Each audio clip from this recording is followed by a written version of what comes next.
غزوہ تبوک۔ جزیرہ نمائے عرب میں اسلام کا تیزی سے پھیلنا اور حجاز میں مسلمانوں کی شاندار فتوحات حجاز سے باہر کے علاقوں میں نظر آ رہی تھیں اور ان کے دشمنوں کو لرزا رہی تھیں، اور وہ اس لہر کو روکنے کے طریقے سوچ رہے تھے۔ حکومت مکہ کا زوال، حجاز کے ممتاز سرداروں کا اسلام قبول کرنا اور مسلمان جنگجوؤں کی بہادری اور قربانیوں سے رومی شہنشاہ نے کنویں کی مدد سے مسلمانوں پر اچانک حملہ کرنے کا فیصلہ کیا، کیونکہ اس نے محسوس کیا کہ اسلام کے غیر معمولی اثر و رسوخ اور پھیلاؤ کی وجہ سے اس کی اپنی سلطنت کو شدید خطرہ لاحق ہے۔ وہ مسلمانوں کی عسکری اور سیاسی طاقت میں اضافے سے بہت زیادہ خوف زدہ تھا۔ ان دنوں روم ایران کا واحد طاقتور مخالف تھا اور سب سے زیادہ سیاسی اور فوجی طاقت کا مالک تھا۔ اسے ایران کے خلاف حاصل ہونے والی فتوحات اور ایرانی فوج کو جو شکست ہوئی تھی، اس پر بہت فخر تھا۔ رومی فوج، جو کہ 4000 سوار سپاہیوں اور پیادہ دستوں پر مشتمل تھی اور اس وقت کے جدید ترین ہتھیاروں سے لیس تھی، شام کی سرحدی پٹی میں پڑاؤ ڈال لی تھی۔ سرحدی علاقوں میں رہنے والے قبائل جیسے لقم، امیلا، گسان اور جزم کے قبائل بھی ان کے ساتھ شامل ہو گئے اور فوج کا ہر اول دستہ بلقا تک بھر گیا۔ شام کی سرحدی پٹی میں رومی سپاہیوں کے ایک گروہ کے پڑاؤ کی خبر ان قافلوں کے ذریعے نبی پاک صلی اللہ علیہ وآلہ وسلم تک پہنچی، جو حجاز اور شام کے درمیان تجارت کے سلسلے میں سفر کر رہے تھے۔ اس کے پاس اس کے سوا اور کوئی چارہ نہیں تھا کہ آپ صلی اللہ علیہ وسلم بھی ایک بڑی فوج کے ساتھ جارحاؤں کو منہ توڑ جواب دیں اور دشمنوں کے اچانک حملوں سے دین اسلام اور اپنے عزیز و اقارب کی جانوں کی قیمت پر پھیلنے والی حفاظت کی جائے۔ ذاتی قربانیاں اور تب سے جڑ پکڑ چکی تھیں اور پوری دنیا میں پھیلنے والی تھیں۔ یہ ناخوشگوار خبر ان کو ایسے وقت پہنچی جب اہل مدینہ نے ابھی اپنی پیداوار ٹھیک سے جمع نہیں کی تھی اور کھجوریں پکنے کو تھیں، اور مدینہ اور اس کے مضافات میں یوں کہہ لیں کہ قحط کی لپیٹ میں تھے۔ البتہ متقی لوگوں کے لیے روحانی زندگی اور اعلیٰ نظریات کی حفاظت اور اللہ کی راہ میں جہاد ہر چیز سے افضل ہے۔ نبی پاک صلی اللہ علیہ وآلہ وسلم دشمن کی صلاحیت اور تجربے سے کسی حد تک واقف تھے، اور آپ کو یقین تھا کہ روحانی سرمایہ یعنی اللہ پر ایمان اور اللہ کی خاطر لڑنے کے ساتھ ساتھ اس جنگ میں فتح کا انحصار بھی ایک بڑی فوج پر تھا۔ اس حقیقت کو مد نظر رکھتے ہوئے آپ صلی اللہ علیہ وآلہ وسلم نے مکہ مکرمہ اور مدینہ سے ملحقہ علاقوں میں آدمی بھیجے تاکہ مسلمانوں کو اللہ کی راہ میں جہاد کی دعوت دیں اور اہل خیر مسلمانوں سے زکوٰۃ ادا کر کے جنگ کے اخراجات اٹھانے کا مطالبہ کریں۔ نبی پاک صلی اللہ علیہ وآلہ وسلم کے اعلان کے فوراً بعد 30,000 افراد نے جنگ میں حصہ لینے کے لیے اپنی تیاری کا اعلان کیا اور مدینے کے کیمپنگ گراؤنڈ یعنی صنع الوداع میں جمع ہو گئے۔ جنگ کے اخراجات زکوٰۃ جمع کر کے مہیا کیے جاتے تھے۔ ان 30,000 جوانوں میں سے 10,000 سوار فوجی تھے اور باقی 20,000 پیادہ تھے۔ بعد میں نبی پاک صلی اللہ علیہ وآلہ وسلم نے حکم دیا کہ ہر قبیلہ اپنے لیے ایک معیار منتخب کرے۔ غزوہ تبوک وہ بہترین موقع تھا جس میں خود غرضوں اور ڈھونگوں اور منافقوں کو پہچانا جا سکتا تھا، کیونکہ جب موسم بہت گرم تھا اور مدینے کی تاجر برادری کھجور کی کٹائی کے لیے تیار تھی تو عام جمعیت کا حکم دیا گیا تھا۔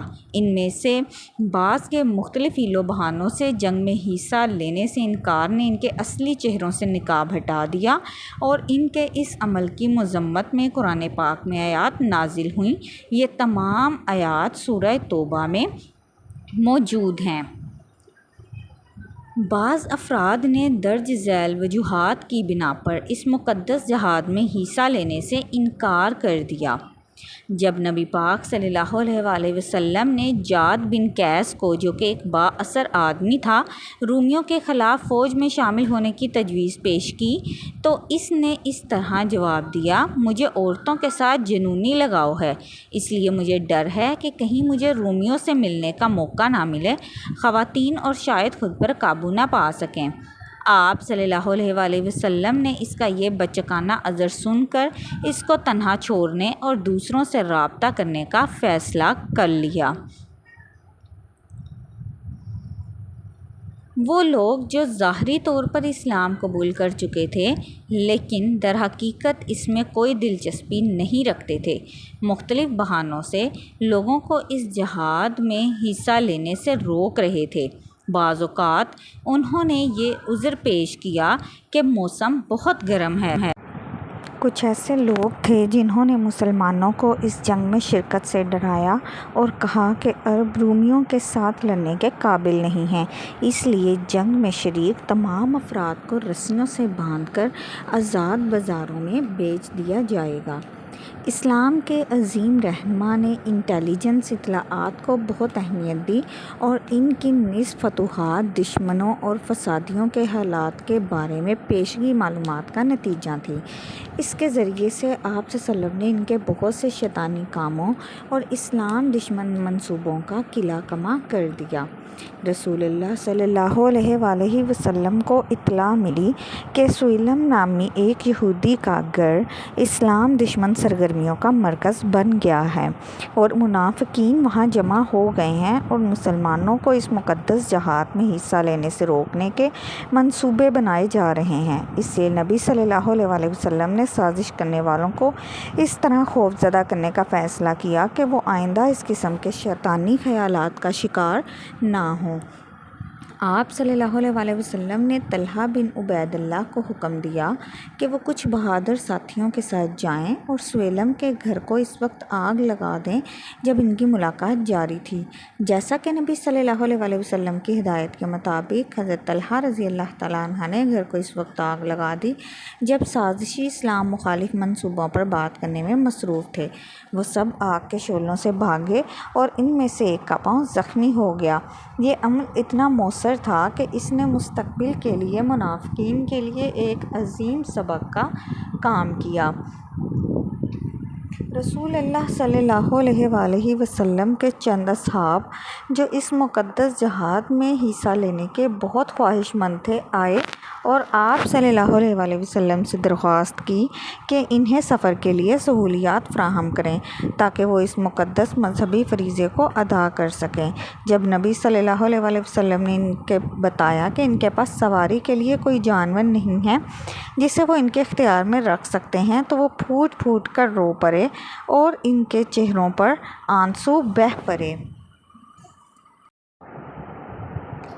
اگر صحابہ رسول میں کچھ لوگ تھے جنہوں نے سازشیں کیں یا رکاوٹیں ڈالیں یا حیلے بہانے بنائے تو ان میں کچھ اور لوگ بھی تھے جو جہاد میں شرکت کے لیے اتنے بے چین تھے جس میں بعض اوقات جان بھی جاتی ہے اور اس میں عدم شرکت نے انہیں بلک بلک کر رلایا۔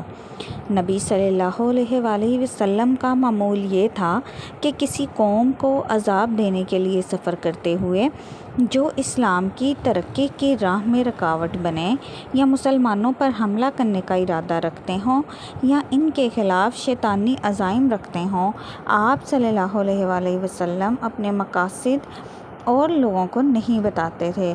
افسروں اور سپاہیوں اور فوج کو نسبتاً غیر معمولی راستوں سے مارچ کرنے پر مجبور کیا۔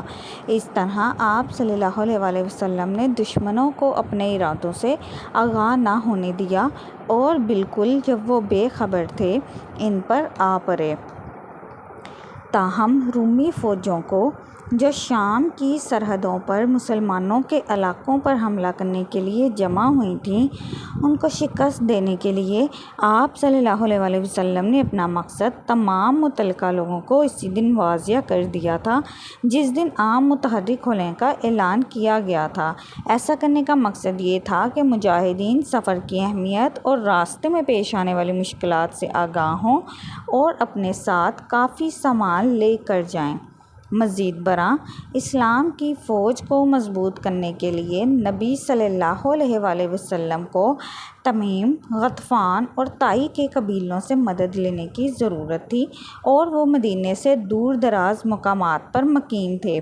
اس کے پیش نظر نبی صلی اللہ علیہ وآلہ وسلم نے ان قبائل کے سرداروں کو خطوط لکھے اور مکہ کے نوجوان گورنر عتاب بن اسید کو بھی خط لکھا اور قبائل اور مکہ والوں کو اس مقدس جہاد میں حصہ لینے کی دعوت دی۔ عام دعوت خفیہ طور پر ممکن نہیں تھی، اس لیے ضروری تھا کہ وہ اس مہم کی تفصیلات اور اس کی اہمیت کو قبائل کے سرداروں کو واضح طور پر بتائیں تاکہ وہ اپنے مجاہدین کے لیے سواری اور کافی سامان اور جانور رکھ سکیں۔ لشکر اسلام کی رخصتی کا دن آ پہنچا۔ اس دن رسول اللہ صلی اللہ علیہ وآلہ وسلم نے مدینہ کے فوجی ہیڈ کوارٹر میں اپنے دستوں کا جائزہ لیا۔ اپنے مقصد کی خاطر مصائب و آلام اور دنیاوی فائدے کو جوش و خروش ایمان کے ساتھ ترجیح دینے والے وفادار اور بے لوث انسانوں کے مارچ پاسٹ کے شاندار منظر نے حاضرین کو متاثر کیا۔ روانگی کے وقت نبی صلی اللہ علیہ وآلہ وسلم نے سپاہیوں سے ان کے حوصلے کو مضبوط کرنے کے لیے مخاطب کیا اور انہیں عام نقل و حرکت کا حکم دینے کے لیے اپنے مقصد کی وضاحت کی، پھر فوجی مقررہ راستے کی طرف بڑھے۔ اسلام کی فوج کو مدینے سے شام جاتے ہوئے بہت مشکلات کا سامنا کرنا پڑا اور اسی وجہ سے اسے جیش العسرا یعنی مشکلات کی فوج کا نام دیا گیا۔ تاہم ان کے ایمان اور جوش نے ان تمام مشکلات پر قابو پا لیا۔ انہوں نے ان کی راہ میں آنے والی تمام مشکلات کا خیر مقدم کیا۔ شعبان 9 ہجری کے شروع میں اسلام کا لشکر تبوک کے علاقے میں پہنچا، تاہم رومی فوج کا کوئی نشان وہاں نظر نہ آیا۔ ایسا معلوم ہوتا تھا کہ رومی فوج کے سپہ سالار مسلمان سپاہیوں کی عددی طاقت اور ان کی بہادری اور بے مثال قربانیوں سے واقف ہو گئے تھے، جس کا ایک چھوٹا سا نمونہ وہ جنگ موتا میں بہت قریب سے دیکھ چکے تھے۔ اس لیے انہوں نے اپنی فوج کو اپنے علاقوں کی سرحدوں میں واپس بلانا ہی مناسب سمجھا۔ ایسا کر کے وہ عملی طور پر اس بات سے انکار کرنا چاہتے تھے کہ انہوں نے مسلمانوں کے خلاف فوجیں اکٹھی کی ہیں، اور یہ تاثر دینا چاہتے تھے کہ انہوں نے کبھی حملہ کرنے کا سوچا بھی نہیں تھا اور یہ کوئی ایسی بھی خبر محض افواہ تھی، اور اس طرح اپنی غیر جانبداری کو بھی وہ لوگ ثابت کرنا چاہتے تھے۔ اس موقع پر رسول اللہ صلی اللہ علیہ وآلہ وسلم نے اپنے معزز افسران کو جمع کیا اور مشاورت کے قائم کردہ اصول اسلامی پر عمل کرتے ہوئے ان کی رائے دریافت کی کہ آیا انہیں دشمن کے علاقے میں پیش قدمی کرنی چاہیے یا مدینے واپس جانا چاہیے۔ فوجی مشاورت کے نتیجے میں یہ طے پایا کہ اسلام کی فوج جس نے تبوک کا سفر کرتے ہوئے بے شمار مصائب برداشت کیے تھے، اپنی قوت کو بحال کرنے کے لیے مدینے واپس آ جائیں۔ مزید برآں اس سفر کو انجام دے کر مسلمانوں نے اپنا بڑا مقصد حاصل کر لیا تھا، جو رومی فوج کو منتشر کرنا تھا۔ رومی اس قدر خوف زدہ تھے کہ کافی عرصے تک انہوں نے حملہ کرنے کا سوچا بھی نہ تھا، اور اس عرصے میں شمالی جانب سے عرب کی حفاظت کو یقینی بنایا گیا۔ وہ حکمران جو شام اور حجاز کے سرحدی علاقوں میں آباد تھے اور ان کے لوگوں میں اثر و رسوخ رکھتے تھے، وہ سب کے سب عیسائی تھے، اور ممکن تھا کہ ایک دن رومی فوج ان مقامی طاقتوں کو استعمال کر کے ان کی مدد سے حجاز پر حملہ کرے۔ اس لیے نبی صلی اللہ علیہ وآلہ وسلم کے لیے ضروری تھا کہ وہ ان کے ساتھ عدم جارحیت کے معاہدے کریں تاکہ مسلمان بہتر تحفظ حاصل کر سکیں۔ آپ صلی اللہ علیہ وآلہ وسلم نے ذاتی طور پر ان سرحدی حکمرانوں سے رابطہ کیا جن کا تعلق تبوک سے ملحقہ علاقوں سے تھا، اور کچھ شرائط کے ساتھ عدم جارحیت کے معاہدے کیے۔ تبوک سے زیادہ فاصلوں پر واقع علاقوں کے بارے میں آپ صلی اللہ علیہ وسلم نے متعلقہ حکمرانوں کے پاس وفود بھیجے تاکہ مسلمانوں کی بہتر حفاظت کی جا سکے۔ آپ صلی اللہ علیہ وآلہ وسلم نے ذاتی طور پر اعلیٰ عذریات اور جربہ کے حکمرانوں سے رابطہ کیا اور فریقین کے درمیان عدم جارحیت کے معاہدے طے پائے۔ نبی صلی اللہ علیہ وسلم نے سرحدی آدمیوں جیسے ذریات اور جربہ کے لوگوں کے ساتھ بھی معاہدے کیے جن کی سرزمین بڑی تصوراتی اہمیت رکھتی تھی، اور اس طرح شمالی جانب سے اسلامی علاقوں کی حفاظت کو یقینی بنایا۔ اس تھکا دینے والے سفر کے نتیجے میں نبی صلی اللہ علیہ وسلم نہ تو دشمن سے آمنے سامنے ہوئے، نہ ہی کوئی لڑائی ہوئی، بلکہ بے شمار فائدے حاصل ہوئے۔ سب سے پہلے اس مہم نے اسلام کی فوج کا وقار بڑھایا اور پیغمبر اسلام کو حجاز اور شام کے سرحدی باشندوں کے دلوں پر اپنی عظمت اور طاقت کو متاثر کرنے کے قابل بنایا۔ چنانچہ اسلام کے دوستوں اور دشمنوں کو معلوم ہوا کہ اس کی عسکری طاقت اتنی بڑھ گئی ہے کہ وہ دنیا کی بڑی طاقتوں کا مقابلہ کر سکتی ہے اور انہیں خوف زدہ بھی کر سکتی ہے اور ڈرا سکتی ہے۔ عرب قبائل میں جرم اور بغاوت دوسری فطرت بن چکی تھی، تاہم ان کا اصل ان کی فوج کی طاقت سے آگاہ ہونا انہیں مسلمانوں کی مخالفت اور ان کے خلاف بغاوت کرنے سے کچھ عرصے تک روک سکتا تھا۔ چنانچہ رسول اللہ صلی اللہ علیہ وسلم کی مدینہ واپسی کے بعد ان قبائل کے نمائندے، جنہوں نے اس وقت تک ہتھیار نہیں ڈالے تھے، مدینے آ کر اسلامی حکومت کے سامنے سر تسلیم خم کرنے اور اسلام قبول کرنے کے اعلانات کرنے لگے، یہاں تک کہ نویں سال ہجرت کو ڈیپورٹیشن کا سال کہا جانے لگا۔ دوسرے یہ کہ حجاز اور شام کے سرحدی جوانوں کے ساتھ مختلف معاہدوں کے بعد مسلمانوں نے اس علاقے کی حفاظت کو یقینی بنایا اور اس بات پر مطمئن تھے کہ ان قبائل کے سردار رومی فوج کے ساتھ تعاون نہیں کریں گے۔ تیسرے یہ کہ اس تکلیف دہ سفر کو انجام دے کر نبی صلی اللہ علیہ وسلم نے شام کی فتح کو آسان کر دیا۔ اس نے فوج کے کمانڈروں کو اس خطے کی مشکلات سے روشناس کرایا اور انہیں اس وقت کی بڑی طاقتوں کے خلاف جنگ کا طریقہ بھی سکھایا۔ لہٰذا رسول اللہ صلی اللہ علیہ وسلم کی رحلت کے بعد مسلمانوں نے پہلا علاقہ جو فتح کیا وہ دمشق اور شام کا علاقہ تھا۔ مزید برآں عام ہجوم کے ذریعے حقیقی مومنین کو منافقوں سے ممتاز کیا گیا اور مسلمانوں میں گہری سمجھ پیدا ہوئی۔ غزوہ تبوک رجب 9 ہجری میں رسول اللہ صلی اللہ علیہ وسلم کی آخری مہم تھی۔ مسلمانوں نے مجموعی طور پر 27 جنگیں لڑیں اور 60 جنگوں اور مہمات میں حصہ لیا۔ اتنی کم جانی نقصان کے ساتھ کبھی کسی فاتح نے اتنی کامیابیاں حاصل نہیں کیں۔ مہم کے دوران دونوں طرف سے مجموعی طور پر صرف 1018 لوگ مارے گئے۔ جزیرہ نما عرب کی سلامتی حاصل کرنے میں جن کی جانیں ضائع ہوئیں، ان کی تعداد صرف اللہ ہی جانتا ہے۔ آخرکار یہ اتنا محفوظ تھا کہ ایک خاتون حجاز ہرا سے مکہ تک کا سفر اللہ کے سوا کسی کے خوف کے بغیر بھی کر سکتی تھی۔